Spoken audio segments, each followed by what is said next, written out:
నేను పాలను. నాతో శివాభిషేకం వల్ల మీకు శుద్ధి మరియు శాంతిని తీసుకువస్తున్నాను. నేను పెరుగు. నాతో శివాభిషేకం వల్ల ఐశ్వర్యం, బలం మరియు శుభం మీకు లభిస్తుంది. నేను నెయ్యి. నాతో శివాభిషేకం వల్ల ఆధ్యాత్మిక శక్తి, జ్ఞానం మరియు శాంతి మీలో నింపబడుతుంది. నేను తేనె. నాతో శివాభిషేకం వల్ల మాధుర్యం, ఐక్యత మరియు శాంతి మీలో నింపబడుతుంది. నేను చక్కెర.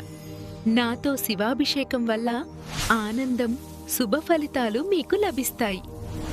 నేను నీరు. నాతో శివాభిషేకం వల్ల శుద్ధి, శాంతి మరియు జీవశక్తి మీలో నింపబడుతుంది. నేను విభూది. నాతో శివాభిషేకం వల్ల శుద్ధి, ఆత్మశక్తి మరియు రక్షణ మీకు లభిస్తుంది. నేను బిల్వాపత్రాలు. నాతో శివాభిషేకం వల్ల ఐశ్వర్యం, శాంతి మరియు శుభ ఫలితాలు మీకు లభిస్తాయి.